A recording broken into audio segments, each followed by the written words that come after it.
ونستغفره ونعوذ بالله من شرور أنفسنا ومن سيئات أعمالنا من يهده الله فلا مضل له ومن يضلل فلا هادي له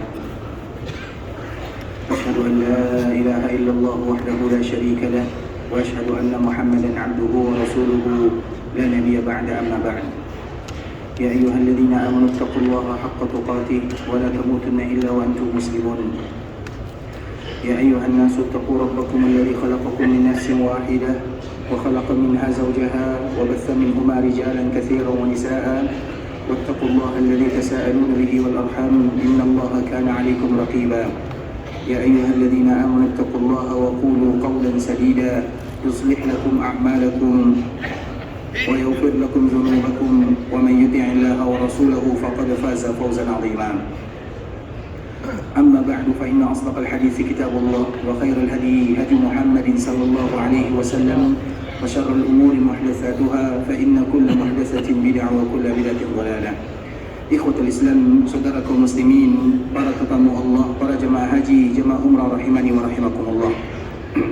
Alhamdulillah, Allah Subhanahu wa taala kembali memberikan kemudahan kepada kita bersama untuk duduk di dalam masjid Rasulullah sallallahu alaihi wasallam dalam rangka membacakan ayat-ayat Al-Quran dan juga hadis-hadis Rasulullah sallallahu alaihi wasallam. Dan ini merupakan di antara salah satu keutamaan kota Madinah, yang mana di antara salah satu nama kota Madinah adalah Baitul Ilmi. Dan itu diambil dari hadis baginda Rasulullah sallallahu alaihi wasallam yang dikeluarkan oleh Imam Ibnu Majah dari sahabat Abu Hurairah radhiyallahu taala anhu.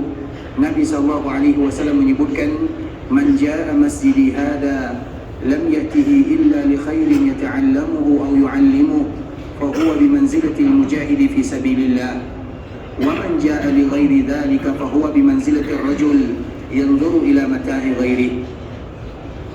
Siapapun di antara kaum muslimin yang datang ke Masjid Nabawi untuk belajar agama Allah Subhanahu wa taala atau mengajarkan agama, maka ia ibarat orang yang sedang berjihad di jalan Allah Subhanahu wa taala.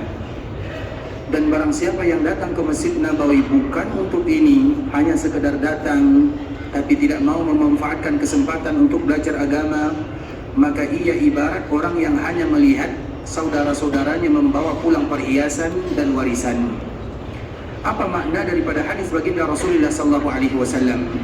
Hadis ini diterjemahkan oleh sahabat Abu Hurairah radhiyallahu taala anhu ketika beliau pergi ke pasar kaum muslimin yang ada di samping kanan Masjid Nabawi.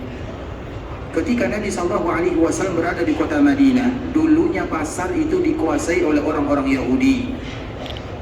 Kalau orang Yahudi yang menguasai, maka setiap mereka yang masuk pasar maka terkena riba, riswah dan yang semisalnya. Karena itu merupakan di antara sifat orang-orang Yahudi. Kemudian di kala Nabi SAW berada di kota Madinah, tidak mungkin pasar itu dikuasai oleh orang-orang Yahudi, maka akan memberatkan kaum muslimin. Nabi SAW pergi ke bagian kanan Masjid Nabawi, kemudian melihat, dan Nabi SAW memukulkan tongkatnya sambil Nabi mengatakan, "Ini adalah pasar kalian." Maka pasar tersebut ikhwatul Islam dinamakan dengan pasar Manafah. Yang ada di bagian kanan Masjid Nabawi itu disebut dengan pasar Manafah, dan itu adalah pasar yang ditunjuk oleh Nabi untuk penduduk Madinah. Kemudian setelah Nabi SAW wafat, Abu Hurairah radhiyallahu taala anhu melihat kaum muslimin tidak semangat lagi datang ke Masjid Nabawi untuk belajar Al-Quran dan juga belajar hadis-hadis Nabi SAW. Maka di saat itulah Abu Hurairah radhiyallahu taala anhu, beliau pergi ke pasar dan mengatakan kepada orang-orang yang ada di sana, "Wahai kalian orang-orang yang ada di pasar, tidakkah kalian tahu di Masjid Nabawi sedang dibagikan warisan?" Mendengarkan kalimat dari Abu Hurairah bahwa di Masjid Nabawi sedang dibagikan warisan, semua penduduk pasar atau orang-orang yang ada di pasar, mereka meninggalkan perdagangannya, mereka mencari dan mereka masuk ke dalam Masjid Nabawi. Karena mereka tadi disebutkan oleh sahabat Abu Hurairah, di dalam Masjid Nabawi sedang dibagikan warisan. Kemudian dikala mereka sampai di Masjid Nabawi, mereka melihat Masjid Nabawi seperti biasa, tidak ada dinar, tidak ada dirham, tidak ada uang yang dibagikan. Kemudian mereka kembali kepada Abu Hurairah, "Wahai Abu Hurairah, engkau mengatakan Di Masjid Nabawi sedang dibagikan warisan. Tidak ada warisan yang kami lihat. Apa kata Abu Hurairah kepada orang-orang tersebut? Ketika kalian berada di Masjid Nabawi, apa yang kalian saksikan? Maka mereka menyebutkan, kami melihat ada orang yang membaca Al-Quran, ada orang yang mempelajari halal dan haram, ada di antara mereka yang berdoa, ada di antara mereka yang belajar. Apa kata Abu Hurairah radhiyallahu ta'ala anhu? Zaka mirasun Nabi sallallahu alaihi wasallam.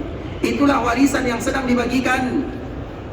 Warisan yang sedang dibagikan di dalam Masjid Nabawi adalah agama yang dibawa oleh baginda Nabi sallallahu alaihi wasallam.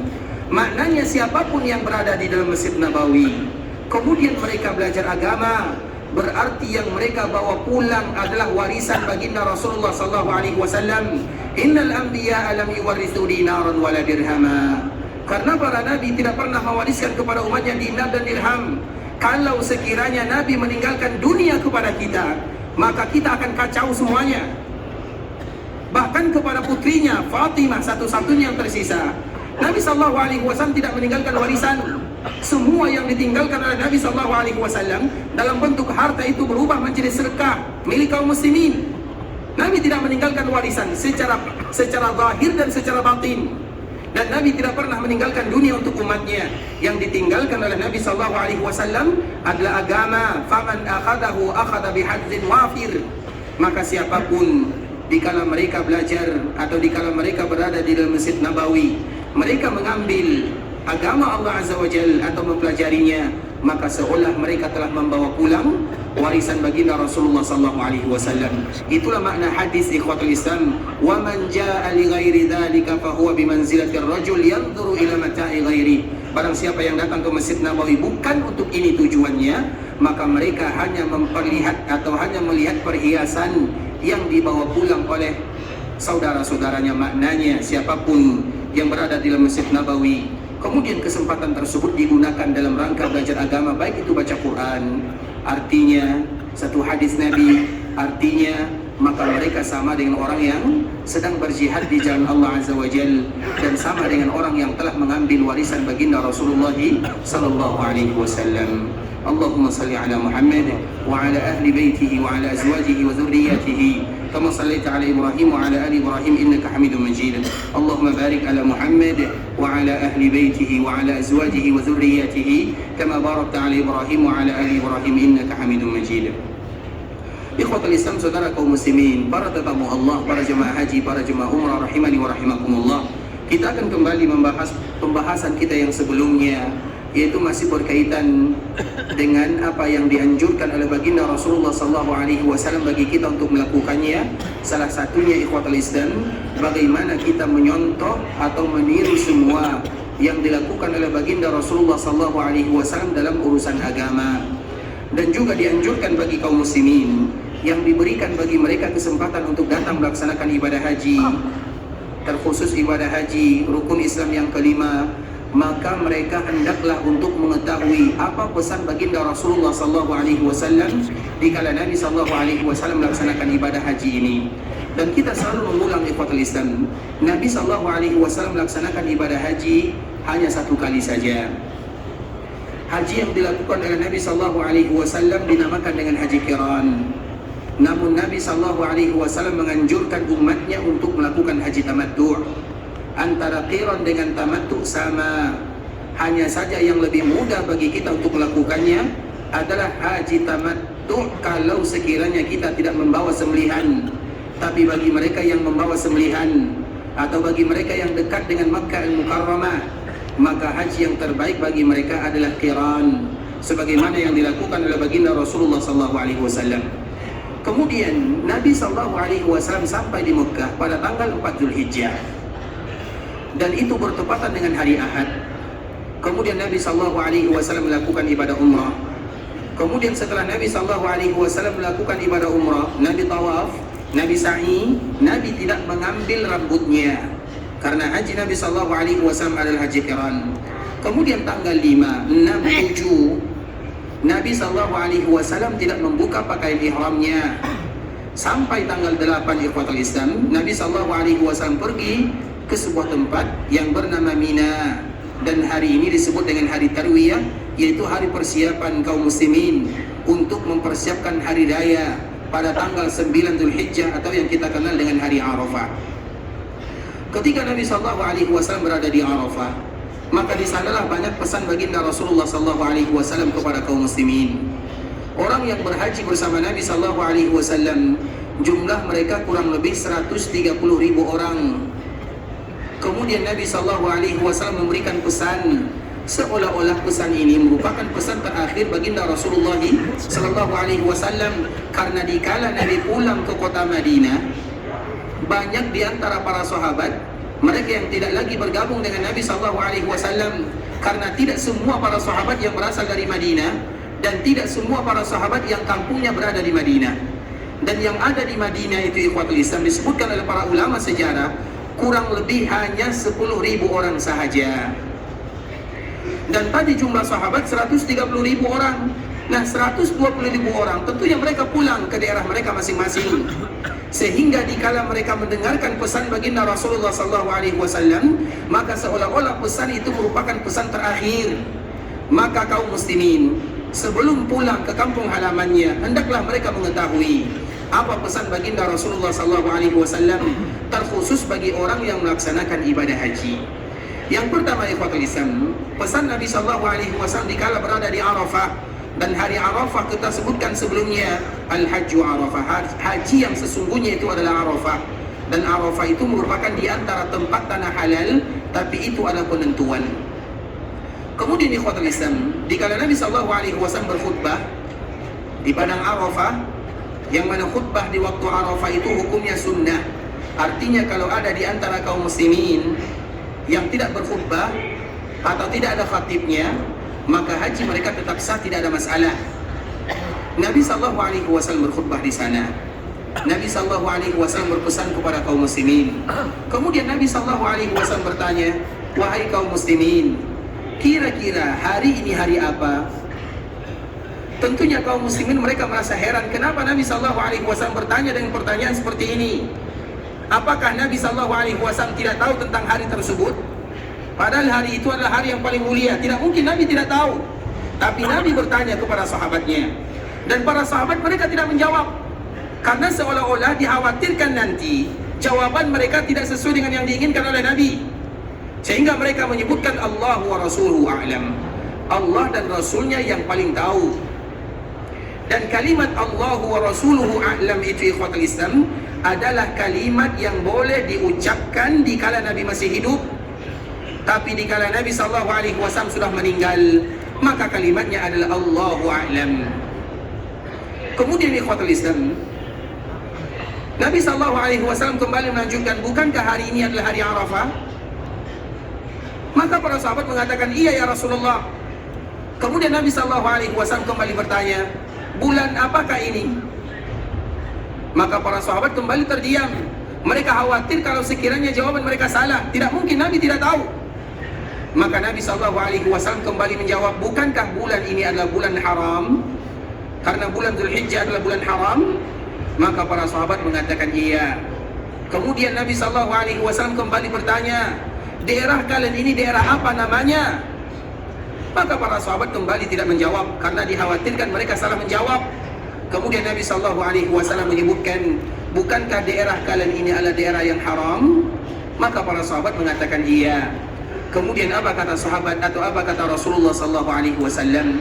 Ketahuilah ikhwatul Islam, ketahuilah wahai kaum muslimin, ketahuilah wahai para sahabatku, sesungguhnya darah kalian, harta kalian, kehormatan kalian haram bagi kalian semuanya, sebagaimana haramnya hari ini, sebagaimana haramnya bulan ini, sebagaimana haramnya daerah ini. Kemudian Nabi SAW mengatakan, hal ballautu, apakah aku sudah sampaikan kepada kalian? Maka para sahabat mengatakan iya. Kemudian Nabi SAW mengangkat tangannya seperti ini sambil mengatakan, Allahumma syhad, ya Allah saksikanlah, aku telah sampaikan kepada umatku. Artinya ikhwatul Islam, ini merupakan di antara pesan pertama Nabi SAW kepada umatnya. Sehingga kaum muslimin mereka harus menjaga pesan Nabi SAW. Yang pertama masalah darah, Tidak boleh kaum muslimin mereka menumpahkan darah. Jangankan darah manusia, darah hewan saja dikala mereka berada di tanah haram, tidak boleh bagi mereka melakukannya, apalagi darah manusia. Kemudian yang kedua, harta manusia. Jangan pernah mereka mengambil yang bukan haknya. Jangan pernah mereka zalim. Jangan pernah mereka memakan yang bukan dia punya. Dan yang ketiga, kehormatan. Jangan sampai keluar dari lisan kaum muslimin ikhwatul Islam sesuatu yang bisa menyebabkan dia berdosa karena saudaranya. Apa contohnya? Menceritakan orang lain atau mengunjing orang lain, dan dosa yang paling berat. Dan kita senantiasa mengatakan hadis Nabi sallallahu alaihi wasallam, idmanuli idmanli ma baina lihyai, jamin untukku di antara dua jenggot kalian. Adman lakumul jannah, aku akan jamin untuk kalian surga. Nabi sallallahu alaihi wasallam mengatakan jamin untukku dua di antara dua jenggot. Apa maknanya? Mulut kalian. Artinya kalau kalian bisa menjamin mulut kalian, aku akan jamin surga. Maknanya kalau sekiranya ada di antara kalian yang bisa tidak mengatakan kecuali yang terbaik, tidak mengucapkan kecuali yang diridhai oleh Allah Azza wa Jalla, mereka tidak ghibah, mereka tidak namimah, mereka tidak mencela orang lain, mereka tidak hasad, mereka tidak dengki, maka aku akan jamin untuk kalian surga.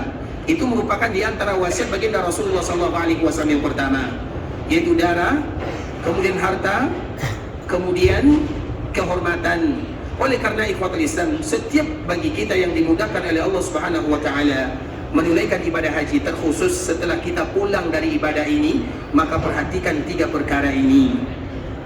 Jangan pernah kita masalah darah, jangan pernah menyinggung kaum muslimin. Begitu juga masalah harta, jangan pernah mengambil milik kaum muslimin.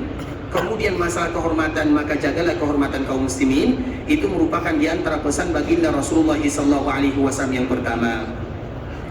Kemudian pesan baginda Rasulullah SAW yang kedua adalah riba. Nabi SAW melarang riba.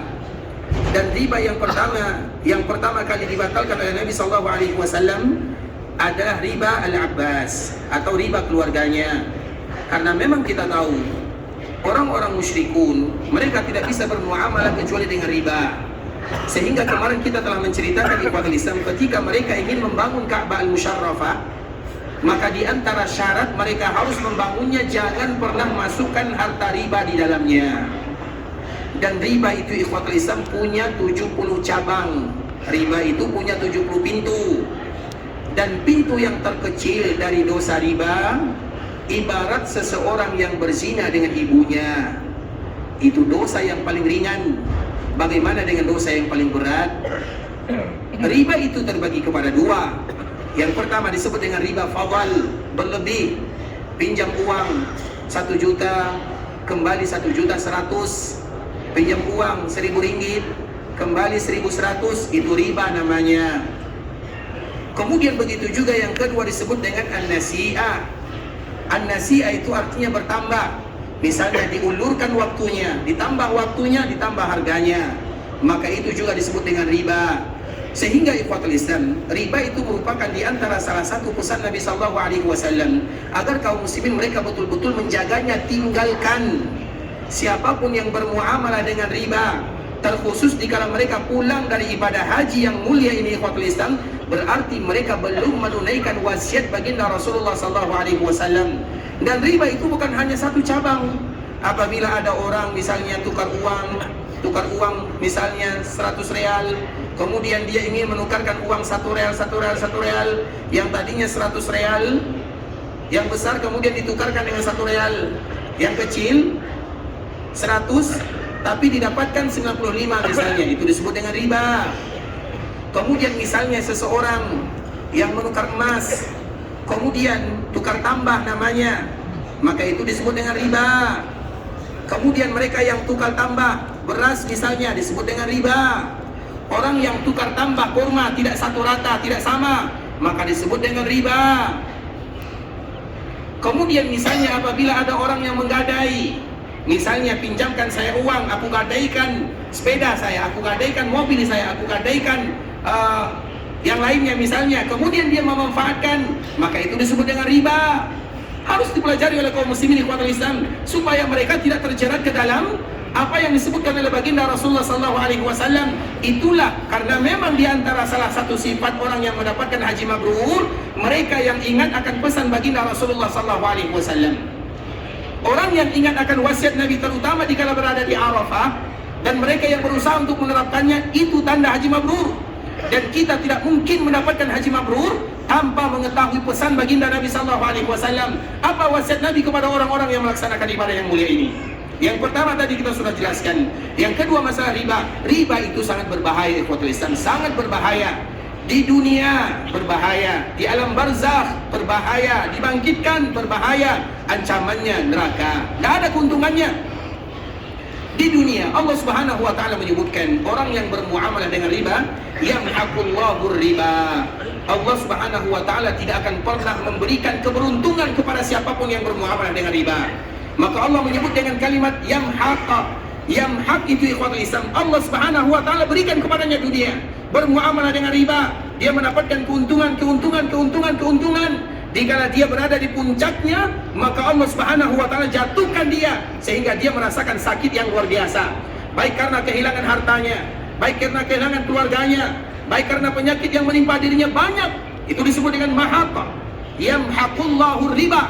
Allah pasti akan melenyapkan riba. Dan kalimat mahaqa itu artinya melenyapkan sedikit-sedikit, tidak langsung.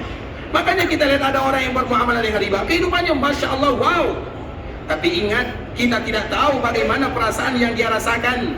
Karena Allah pasti, karena Allah berperang dengan orang-orang yang melakukan perbuatan riba. Tidak akan ada yang menang.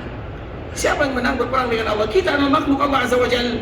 Maka Allah menyebut dengan yamhaqqa. Yamhaq itu ikhwatul Islam ibarat bulan.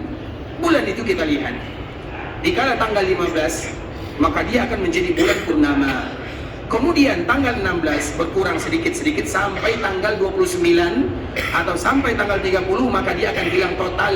Itulah yang disebut dengan kalimat yamhaqqa. Itu yang pertama.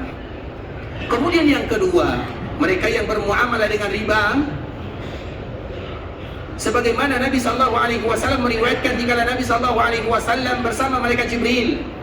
Nabi SAW bersama malaikat Jibril. Nabi SAW melihat pemandangan yang mengerikan. Yang pertama yang dilihat oleh Nabi SAW ada dua orang. Yang satunya berbaring, yang satunya berdiri. Kemudian yang berdiri ini sedang memegang batu yang besar. Kemudian diambil batu ini, dipukulkan kepada kepala orang yang tadi sedang berbaring sehingga pecah kepalanya. Kemudian batu ini menggelinding ke kanan ke kiri. Kemudian orang yang tadi berdiri kembali mengambil batunya. Kemudian orang yang tadi dipukulkan kepalanya kembali seperti biasa, dipukulkan lagi, dan itu terjadi sampai hari kiamat. Kemudian malaikat Jibril ditanya oleh Nabi SAW, Subhanallah ma hadan. Wahai Jibril, apa yang terjadi? Kenapa mereka seperti ini? Apa kata Jibril? Intalik, berangkat kamu wahai Muhammad, berangkat. Malaikat Jibril tidak mau menjawabnya. Kemudian Nabi dan Jibril berangkat. Kemudian dikala mereka berangkat, dilihat lagi pemandangan yang kedua. Melihat dua orang, yang satunya berenang di sungai darah. Kemudian yang satunya lagi berada di pinggiran. Kemudian orang yang tadi sedang berenang, dia ingin kembali ke pinggir sungai. Kemudian setiap dia kembali dimasukkan batu di dalam mulutnya. Setiap dia kembali dimasukkan batu ke dalam mulutnya. Setiap dia kembali dimasukkan batu ke dalam mulutnya. Kemudian dia kembali berenang. Kemudian kembali lagi dimasukkan lagi batu, berenang lagi dimasukkan lagi batu. Maka Nabi kembali bertanya, mahadan. Wahai Jibril, apa yang terjadi kepada mereka berdua? Maka apa kata Jibril? Intalik, berangkat. Jangan kamu tanyakan. Kemudian yang ketiga, Nabi SAW melihat tanur. Tanur itu ikhwatul Islam biasanya adalah alat masak yang dijadikan untuk masak-masak makanan yang ada di sini. Adas, kemudian full. Ada di antara kita yang pernah makan adas. Adas, full, makanan yang Allah Subhanahu wa taala sebutkan wa adasiha wa basaliha. Disebutkan di dalam Al-Quran, salah satunya adalah adas. Nah biasanya untuk masak itu ikhwatul Islam, dia besar ke bawah, besar ke tengah, kemudian pas di atasnya kecil. Apa bahasa kitanya? Tempat masak yang biasanya atasnya kecil, kemudian di tengahnya bulat, kemudian kecil lagi di bawah. Maka itu disebut dengan tanur. Kalau bahasa kitanya apa? Kalau berdiri lurus. Landang juga lurus biasanya. Lurus dari atas ke bawah. Ini bukan lurus. Di atasnya kecil, muncungnya, mulutnya kecil, kemudian besar, kemudian di bawah kecil lagi. Karena tidak sama yang lurus dengan yang tidak lurus. Kentong atau kendi apapun namanya. Kemudian ikhwatul Islam, apa yang terjadi?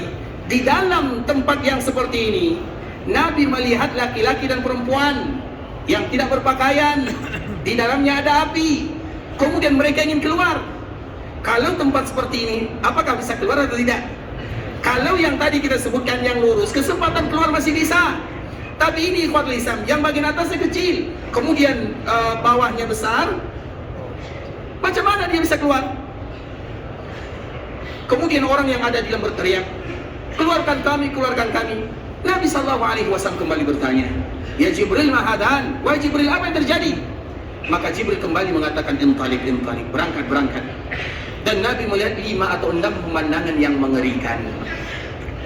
Kemudian setelah selesai ikhwatul Islam, setelah selesai melakukan perjalanan, maka di saat itulah Jibril kembali mengatakan kepada Nabi SAW, wahai Muhammad, aku akan jelaskan kepadamu apa yang kamu lihat dan apa maknanya. Adapun yang pertama, apa tadi yang pertama? Yang satu berbaring, yang satu berdiri. Yang berdiri ini ada batu besar, kemudian dipukulkan di kepalanya sampai hancur. Siapa mereka? Mereka yang tidur dari sholat berjamaah. Mereka yang tidur, yang lalai, tidak mau sholat ke masjid. Itu bukan perkara yang ringan ikhwatul Islam, dihancurkan kepala. Dan itu bukan di akhirat. Cerita ini, cerita di alam barzakh. Belum lagi sampai cerita di akhirat. Pemandangan seperti ini, pemandangan di alam barzakh, dihancurkan kepalanya. Ada 2 sifatnya. Yang pertama, mereka yang tidur dikala orang azan. Maknanya dikala orang azan, mereka tidak mau datang ke masjid. Itulah hukuman yang akan mereka dapatkan di alam barzakh. Makanya kita laki-laki, terutama laki-laki kaum muslimin, tempat salat kita bukan di rumah, tapi di masjid, di musalla, dan tempat salat kaum muslimin. Kemudian yang kedua, mereka yang berpaling dari Al-Quran. Apa makna berpaling dari Al-Quran? Bisa jadi maknanya mereka yang tidak mau membaca Al-Quran. Mereka melewatkan 1 tahun, tapi mereka belum mengkhatamkan 1 Al-Quran. Itu ancamannya. Mereka melewatkan 1 bulan, tapi 1 juzuk mereka belum tamatkan. Itu ancamannya di alam barzakh. Kemudian ikhwatul Islam, dan itu akan terjadi sampai dibangkitkan. Dan kita tidak tahu berapa lama kita berada di alam barzakh. Kemudian pemandangan yang kedua. Apa tadi pemandangan yang kedua? Yang berenang di sungai darah. Kemudian setiap kali mereka pergi ke tepian, ke bagian pinggir, ingin selesai, maka ada laki-laki yang kedua memasukkan batu ke dalam mulutnya. Kalau kita makan batu ikhwatul Islam, hancur badan kita ini. Itu bukan makanan, tapi itu adalah siksaan.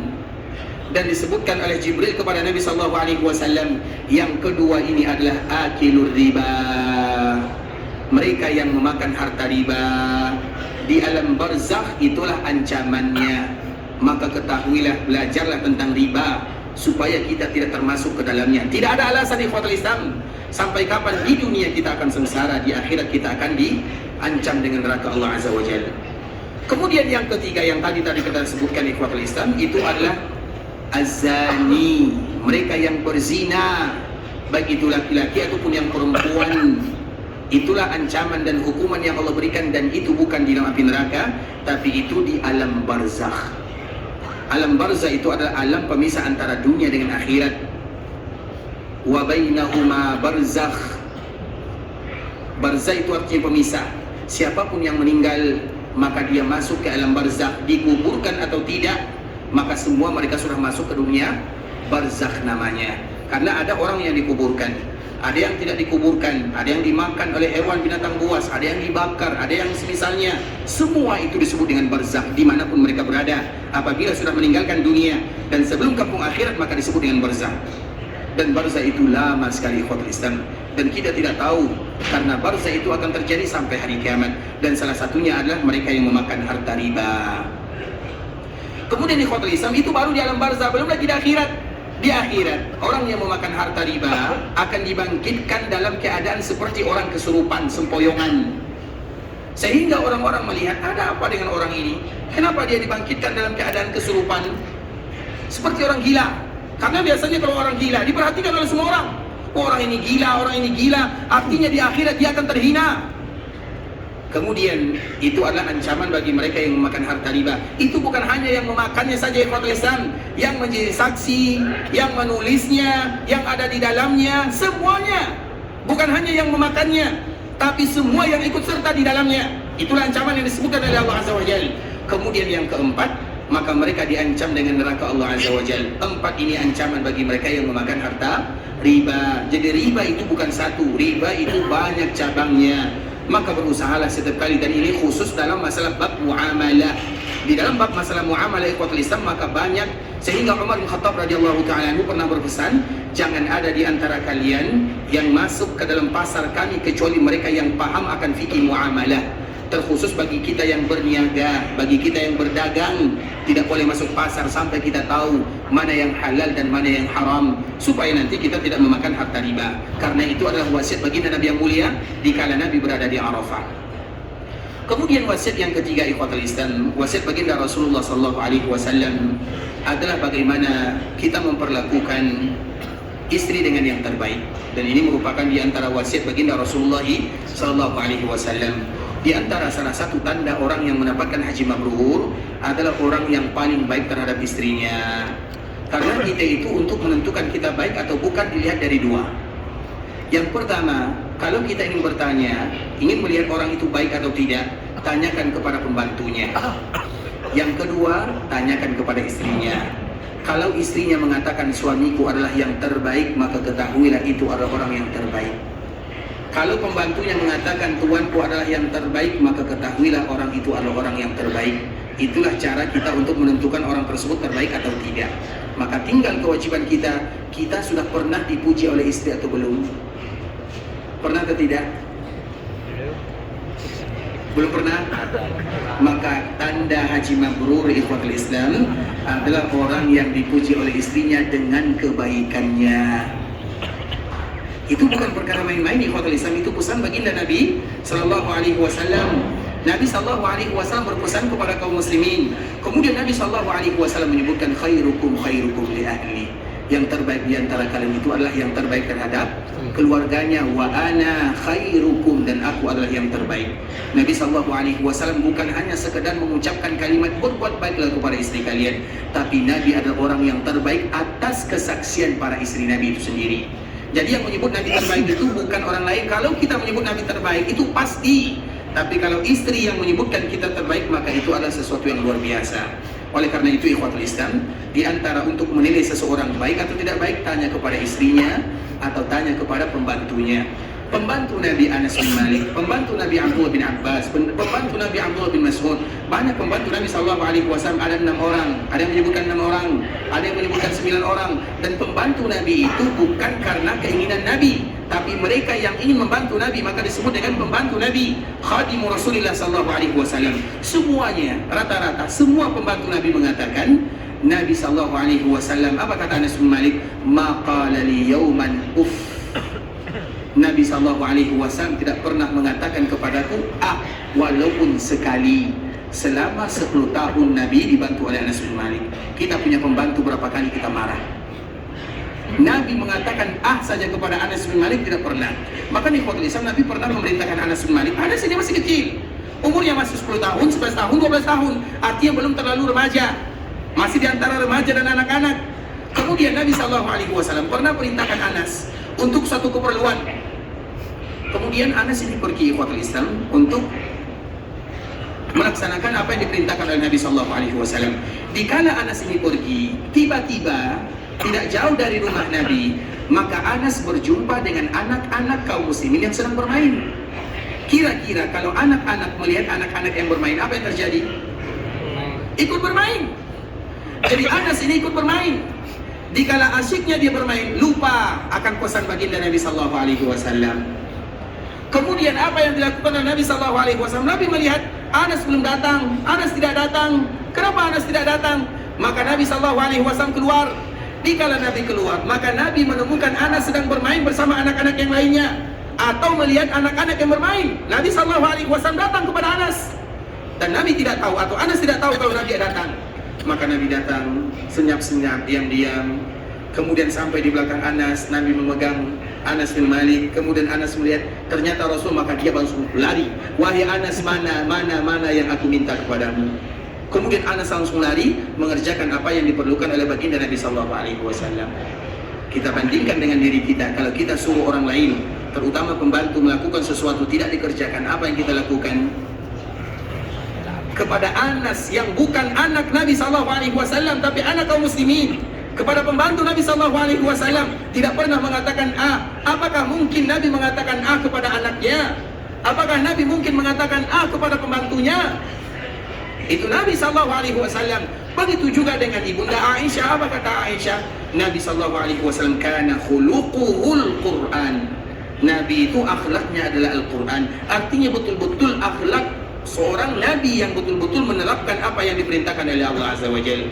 Maknanya ikhwatul Islam, itu merupakan di antara pesan Nabi SAW yang ketiga, yaitu bagaimana kaum muslimin menjadi suami yang terbaik bagi istrinya.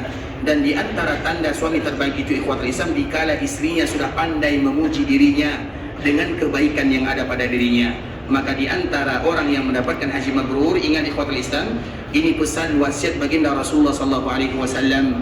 Jadilah suami yang terbaik, jadilah orang tua yang terbaik, jadilah majikan yang terbaik, agar kita mendapatkan pesan baginda Nabi SAW untuk menuntun kita kepada haji yang mabrur. Kemudian ikhwatul Islam yang keempat, ini merupakan pesan terakhir Nabi SAW. Pesan Nabi yang terakhir tidak banyak ikhwatul Islam, pesan Nabi hanya 4 saja. Kemudian yang terakhir pesan baginda Rasulullah SAW adalah bagaimana kaum muslimin mereka dianjurkan untuk berpegang, untuk belajar Al-Quran dan juga belajar hadis-hadis Rasulullah SAW. Itu merupakan di antara pesan Nabi. Orang yang ingin mendapatkan haji mabrur ikhwatul Islam, perbanyaklah mereka membaca Al-Quran. Kalau belum pandai membaca Al-Quran, maka belajarlah membaca Al-Quran. Bagi kita yang sudah pandai sedikit membaca Al-Quran, maka belajarlah tahsin Al-Quran. Terutama dikala kita berada di kota Madinah ini, ikhwatul Islam, di dalam Masjid Nabawi, kita selalu memberikan motivasi kepada kaum muslimin. Itu ada namanya halaqah zuwar. Mungkin ada sebagian kita yang pernah ikut bergabung di dalamnya. Halaqah zuwar itu artinya halaqah di mana para pendatang penziarah ke Masjid Nabawi diajarkan Al-Quran. Paling tidak kita setorkan kepada orang lain Al-Fatihah. Karena kalau diri sendiri yang mengatakan apakah kita sudah pandai baca Quran, itu yang menentukan kita pandai bukan diri sendiri tapi orang lain. Makanya Al-Quran itu harus ada yang namanya tasmi'. Tasmi' itu artinya didengarkan bacaan Al-Quran kepada orang lain untuk nanti dilihat apakah bacaannya sudah betul atau salah. Mereka yang salah bacaan Qur'annya, maka di saat itulah mereka kembali belajar cara baca, disebut dengan tahsin. Dan di dalam Masjid Nabawi ini, kalau sekiranya nanti ada di antara kita yang cari, kalau hari ini adalah hari Sabtu itu biasanya orang bercuti, esok hari Ahad misalnya kembali lagi aktif, maka lihat, duduk, kemudian katakan kepadanya, aku ingin baca Al-Fatihah. Baca Al-Fatihah, kemudian nanti akan diperbaiki bacaannya. Kemudian kalau bisa baca An-Nas, kemudian kalau bisa baca Al-Falaq, dan baca selanjutnya. Karena banyak di antara kita yang pandai baca Quran, tapi banyak salah di dalam cara baca Al-Quran. Baca Quran itu ikhwatul Islam, terutama dalam cara membaca Al-Quran itu adalah ilmu yang paling berat. Makanya Al-Quran itu disebut dengan mukjizat. Apa makna mukjizat? Mukjizat itu artinya tidak akan ada orang yang ahli dalam Al-Quran. Setiap kali kita belajar Al-Quran, maka setiap kali itu kita merasa kekurangan. Karena kalau kita ahli bisa menguasai Al-Quran, maka Al-Quran tidak lagi disebut dengan mukjizat. Karena mukjizat itu artinya bukan dikuasai, tapi dia yang menguasai. Kalau sekiranya ada yang mengatakan saya bisa menguasai Al-Quran, cara bacanya, qiraatnya, ininya, berarti Al-Quran tidak lagi menjadi mukjizat. Al-Quran itu tidak pernah dikuasai. Oleh karena itulah ikhwatul Islam, ketika ada orang yang belajar Al-Quran, kemudian mereka salah, kemudian belajar lagi, salah lagi, maka ketahuilah itu tanda baik bagi dirinya. Apa makna tanda baik? Karena Al-Quran ingin selalu dipelajari oleh dirinya. Karena apabila orang merasa saya sudah pandai, mereka tidak lagi mau belajar. Tapi dikala kita merasa kita belum pandai ikhwatul Islam, kemudian kita belajar itu sampai kapan? Sampai kita dipanggil oleh Allah Azza wa Jalla. Bukankah sebuah keindahan dikala kita baca Quran kemudian kita meninggal dengan baca Quran? Al-Quran itu ikhwatul Islam bukan masalah pandai siapa yang betul siapa yang salah, enggak. tapi siapa yang selalu belajar tentang Al-Quran. Dan itu di antara salah satu pesan baginda Rasulullah SAW. Di antara mereka yang mendapatkan haji yang mabrur adalah mereka yang selalu dengan Al-Quran dan juga hadis-hadis Nabi. Maka salah satunya ikhwatul Islam, di antara salah satu oleh-oleh yang terindah adalah Al-Quran, paling tidak hadiah untuk diri sendiri. Bagi kita yang seorang dokter misalnya, diletakkan di atas mejanya ada Al-Quran, alangkah itu merupakan pemandangan yang indah. Bagi kita seorang pedagang, ada Quran di atas mejanya, bukankah itu pemandangan yang indah? Apapun profesi kita ikhwatul Islam, apapun pekerjaan kita, tapi Al-Quran ada di tempat duduk atau ada di atas meja kita. Kalau ada waktu luang maka kita baca. Maka itulah di antara orang yang mendapatkan haji yang mabrur sesuai dengan pesan baginda Rasulullah SAW. Agar kita tahu, ternyata untuk mendapatkan haji mabrur tidak semudah yang dibayangkan. Butuh usaha, memerlukan pengorbanan. Dan haji yang mabrur itu artinya adalah orang yang melakukan kebaikan dalam kehidupannya sampai mereka dipanggil oleh Allah, baru mabrur namanya. Haji mabrur tidak pernah dijadikan tanda adalah simak. Kemudian nanti kita pulang pakai simak seperti ini mendapatkan haji mabrur. Itu bukan tanda. Itu tanda datang dari tanah haram, bukan tanda. Orang yang memakai peci warna putih bukan mabrur namanya. Itu tanda dia pernah datang ke tanah haram.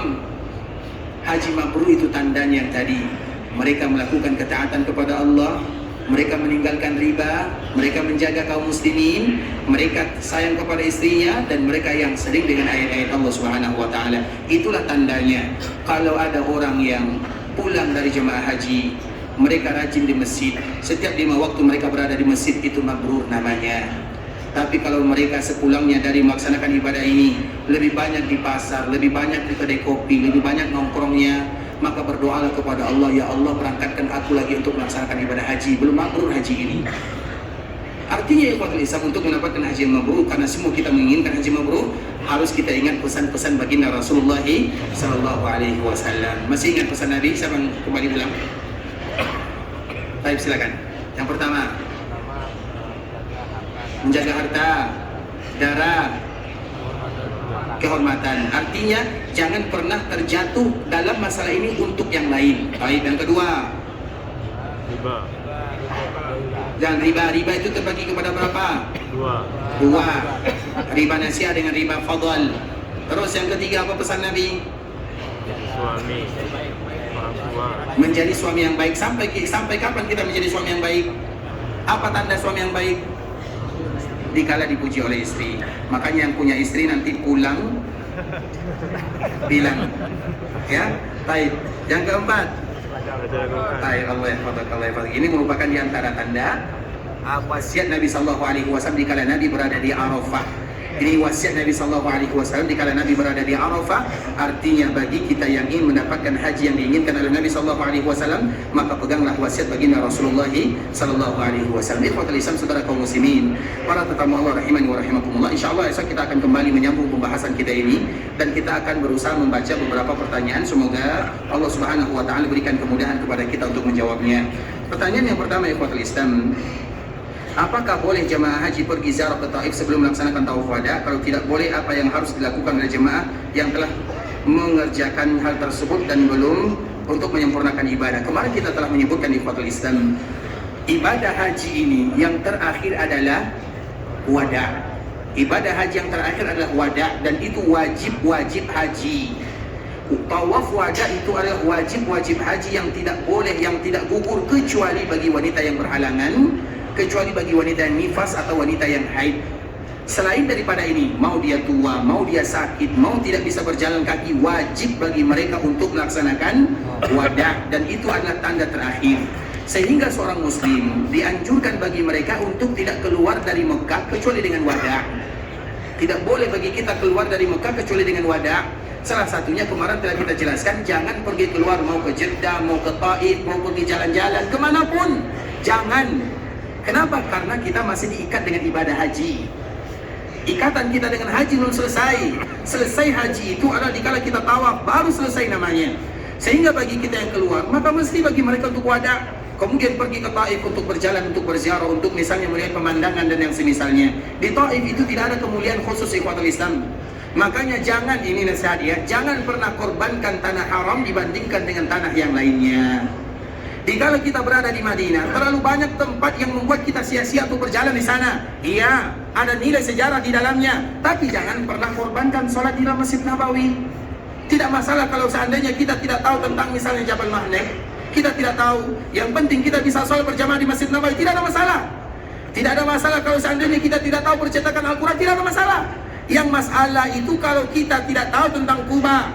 Yang masalah itu kalau kita tidak hafal doa berziarah ke perkuburan Nabi. Yang masalah itu kalau kita tidak berziarah ke perkuburan Baqi'.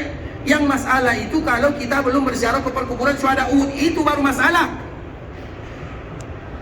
Tempat yang lain, kalau kita tahu ada waktu kita jalan, alhamdulillah tidak ada masalah. Tapi jangan pernah korbankan. Begitu juga dengan tanah haram yang ada di Mekah. Jangan korbankan Mekah, ikhwatul Islam, hanya gara-gara sesuatu yang tidak ada nilai keutamaannya. Kita datang ke Taif, tidak datang ke Taif, tidak ada masalahnya. Bisa dipahami? Artinya ikhwatul Islam, jangan korbankan. Begitu juga dengan haji. Makanya bagi mereka yang keluar dari Mekah, jangan pernah keluar kecuali tawaf. Wada' dulu. Itu adalah untuk kehati-hatian. Kemudian nanti mereka pergi keluar, kemudian mereka kembali lagi, kemudian nanti pada akhirnya mereka pulang, wada' lagi. Artinya wada'nya dua, karena dia 2 kali meninggalkan Mekah dan dia masih kembali ke Mekah. Bisa dipahami ya? Artinya ikhwatul Islam, siapapun di antara kita yang kurang berhati-hati dalam masalah kewajiban, maka lakukanlah 2 perkara yang kemarin kita sebutkan. Yang pertama adalah doa dulu. Apa doanya? Kan tak hafal kan? Tiap hari kita ucapkan doa ini. Subhanakallahumma rabbana wa bihamdi Allahumma ghfirli fasabbih bihamdi rabbika wastaghfirhu. Itu makna daripada ayat ini. Fasabbih bihamdi rabbika wastaghfirhu. Maka doanya subhanakallahumma rabbana wa bihamdi Allahumma ghfirli. Kemudian yang kedua adalah kafarat.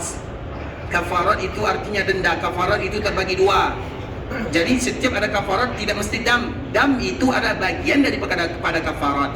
Kafarat itu ada 2. Kafarat bagi mereka yang lalai atau tidak sempurna dalam melakukan kewajiban ada 2. Kalau mereka sanggup bayar dam, silahkan bayar dam, tidak boleh di kampung. Bayar dam mesti di tanah haram dan disembelih di tanah haram. Tidak sah orang yang bayar dam dan menyembelih dam kecuali di tanah haram, Makkah, Mina, Muzdalifah. Kalau ada di antara kita dan tidak boleh ikhwatul Islam diambil orang-orang lain. Masalah dagingnya itu diserahkan kepada orang yang bertanggung jawab. Misalnya dagingnya sudah terlalu banyak, kemudian diberikan kepada negara-negara yang kurang mampu. Yang penting, karena dam yang terpenting itu ikhwatul Islam, menghilangkan nyawa hewan di tanah haram. Itu yang penting. Sedangkan dagingnya kalau seandainya diberikan kepada negara-negara yang kurang mampu, tidak ada masalah. Bisa dipahami? Yang penting menghilangkan nyawa hewan, disebut dengan bahimatul an'am, onta, kemudian kerbau atau sapi dan yang sejenisnya, kemudian domba, kambing dan yang sejenisnya, menghilangkan nyawanya di tanah haram. Tanah haram itu adalah Makkah, Mina dan Muzdalifah. Kalau yang melakukan di luar daripada ini, maka ulang lagi. Kemudian yang kedua, kalau sekiranya kita tidak sanggup, maka berpuasalah 10 hari di kampung halaman. Kalau bisa kita berpuasa memulai di sini silakan. Kalau tidak bisa, karena bisa jadi karena di musim panas. Karena biasanya kalau berpuasa di musim panas terlalu lama.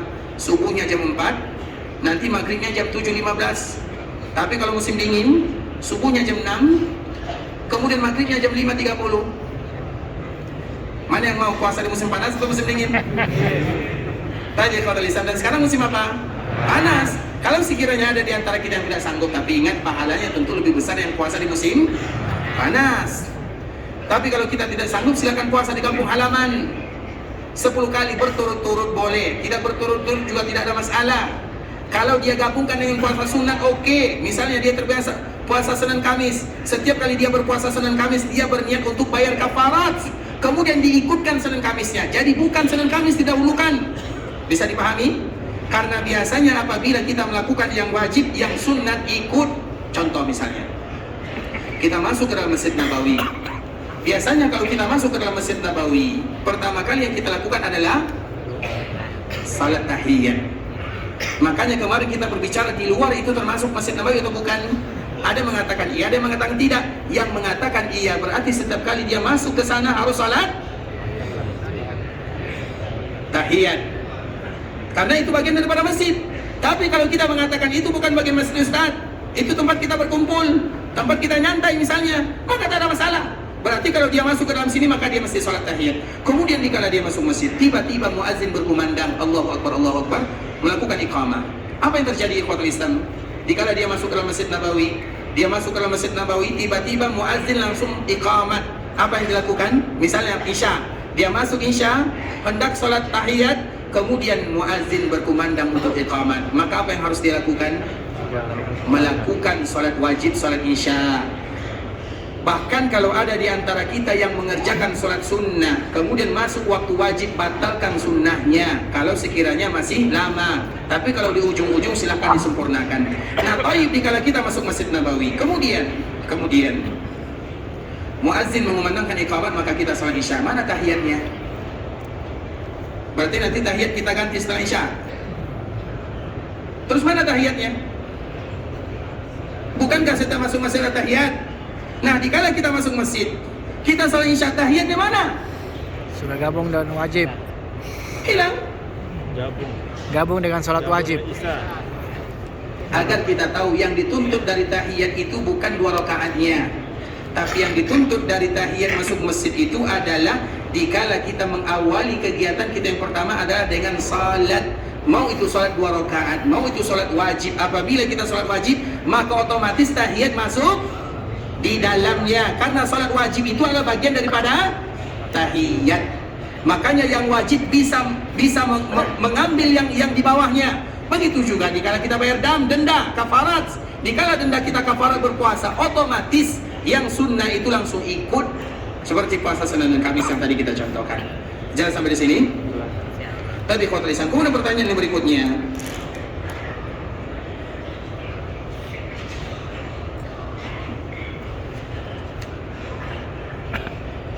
ziarah wada untuk jemaah haji umrah yang akan meninggalkan Madinah. Ikhwatul Islam, bagi kita yang meninggalkan Madinah, di Madinah tidak ada istilah wadahnya. Yang ada wada itu ada di Mekkah Al-Mukarramah saja.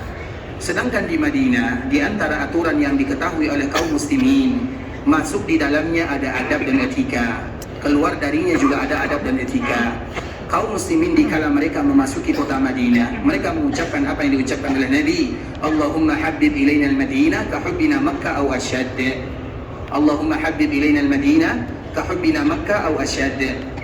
Kemudian dikala mereka ingin meninggalkan Makkah, maka datanglah ke Masjid Nabawi, bersyukur kepada Allah, sujud syukur, berdoa, Allahumma la taj'al hadha akhir ahdin bi harami nabiyyika sallallahu alaihi wasallam. Bagi mereka yang esok pulang, ingat akan doa ini. Sudah hafal doanya?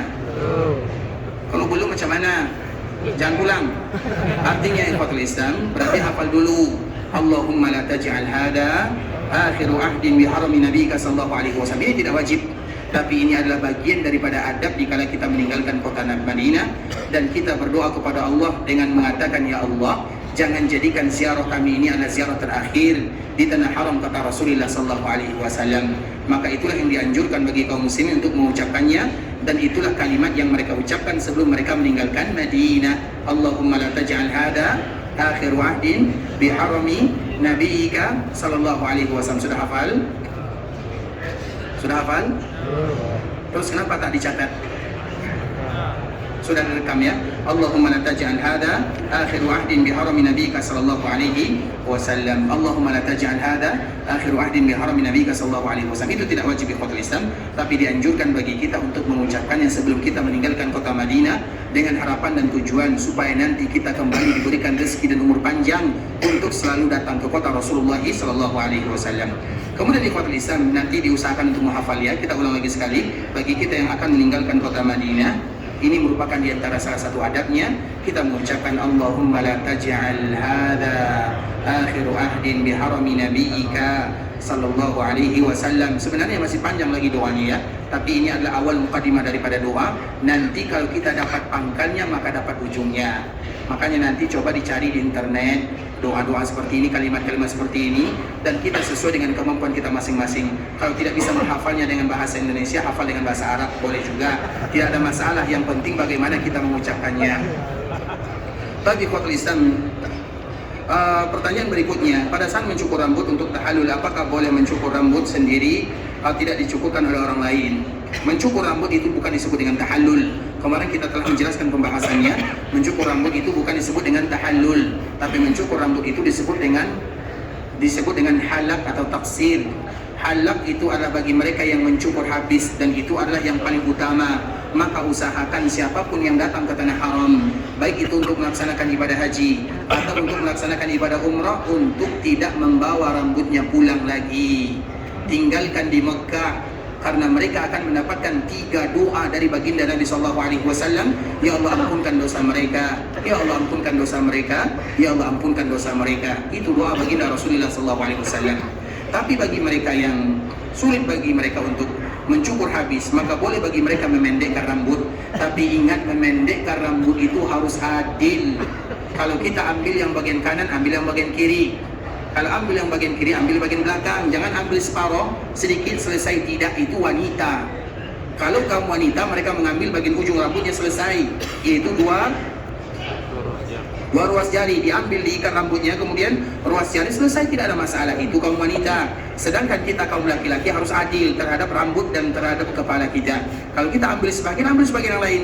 Artinya misalnya sekarang, kan kalau kita cukup biasanya ada angka kan, 1, 2, 3 kan. Misalnya kita ambil angka 4 misalnya, kita takut kita ada sesuatu di kepala misalnya, takut yang lain, sakit dan yang semisalnya, maka kita tidak ingin mencukur habis, maka kita misalnya angka 4, sehingga adil. Jadi terhadap rambut pun harus adil, dan itu boleh dilakukan sendiri atau boleh minta tolong kepada yang lain. Orang yang ingin mencukur rambutnya, kalau mereka mencukur rambut sendiri, mereka punya alat, tidak ada masalah. Begitu juga kaum wanita, jika mereka mencukur sendiri dan mereka selesai tawaf misalnya, atau selesai sa'i misalnya, atau jika mereka pada tanggal 10 misalnya, 10 hari Zulhijjah misalnya, maka mereka nanti mengambil sendiri, tidak ada masalah, bebas. Jelas sampai di sini? Kemudian ikhwatul Islam, pertanyaan terakhir, ada di antara salah seorang ikhwan kita atau saudara kita ikhwatul Islam, dia adalah seorang askar, seorang polisi, dan istrinya adalah seorang yang hafiz Quran. Kemudian mereka bercita-cita ingin membangun pondok pondok Quran namanya Khadijah Al-Kubra di daerah Lampung. Semoga Allah Subhanahu wa taala berikan kemudahan kepada mereka untuk mencetak generasi-generasi yang mulia. Karena selalu kita mengingatkan kepada kaum muslimin, jangan kita meninggal dan jangan kita bertemu dengan Allah Azza wa Jalla kecuali setelah kita memiliki perbekalan. Perbekalan yang kita punya ada beberapa. Yang pertama, anak yang saleh yang mendoakan diri kita, anak siapapun, anak kita, anak orang lain yang kita didik, masuk semuanya. Yang kedua, sedekah jariah. Yang ketiga, ikhwatul Islam, ilmu yang bermanfaat. Ilmu yang bermanfaat itu kalau kita ahli ilmu, sampaikan. Kalau kita bukan ahli ilmu, sebarkan. Kemudian yang keempat adalah Al-Quran yang diwakafkan. Makanya Al-Quran diwakafkan, ikhwatul Islam, wakafkan Al-Quran kalau seandainya Al-Quran itu dibaca. Jangan wakafkan Al-Quran di masjid yang Quran itu hanya dimasukkan ke dalam lemari. Wakafkan Al-Quran kepada anak-anak kaum muslimin. Beli Quran yang ada di Mujamma itu ikhwatul Islam, yang juz 30, khusus juz 30, harganya 1 3 rial. Kita beli misalnya 50 misalnya, kemudian kita bawa pulang, kita bagikan kepada anak-anak yang baru belajar Al-Quran. Itu sedekah jariah, dan itu ada ibadah yang paling luar biasa. Kemudian yang kelima, membangun rumah Allah Subhanahu wa taala yang ada di dunia. Membangun rumah Allah itu adalah wakaf yang terindah. Kemudian yang berikutnya adalah bersedekah dengan air. Misalnya kita buat air bersih, kemudian kita tulis halal untuk seluruh kaum muslimin, bahkan yang bukan muslim pun boleh mengambil. Itu adalah wakaf yang terindah. Karena ada 3 perkara yang kita syuraka itu tidak dibedakan antara muslim dengan bukan. Api, kemudian rumput, kemudian air. Karena itu adalah keperluan kita kaum muslim, keperluan kita bersama, keperluan manusia. Makanya itu merupakan di antara sedekah yang terbaik. Kemudian yang ketujuh, karena ada 7, yaitu kurma yang dia tanam dan dia sedekahkan. Atau kita kiaskan kepada yang lainnya. Artinya ikhwatul Islam, lakukan salah satu di antara yang 7 ini. Mana yang sanggup kita lakukan, lakukanlah. Kalau Allah mudahkan bagi kita bangun masjid, bangun masjid. Kalau tidak bisa bangun masjid kecil, bangun masjid yang besar. Kalau tidak bisa bangun musalla, kalau tidak bisa berwakaf sedikit, wakaf yang banyak. Artinya lakukan salah satu. Dan kita tidak boleh kikir, karena itulah tabungan yang akan kita bawa bertemu dengan Allah Subhanahu wa Ta'ala. Dan salah satu tabungan yang paling indah, di antara yang paling indah adalah dikala kita mendidik anak-anak kaum muslimin belajar agama, menghafal ayat-ayat Allah Subhanahu wa Ta'ala. Selama ayat Al-Quran mereka baca di mulutnya, kemudian nanti mereka ajarkan, pahala akan senantiasa mengalir kepada yang telah menciptakan tempat ini, ikhwatul Islam. Maka itu merupakan di antara cita-cita kaum muslimin, jangan meninggal sebelum mereka melakukan ini.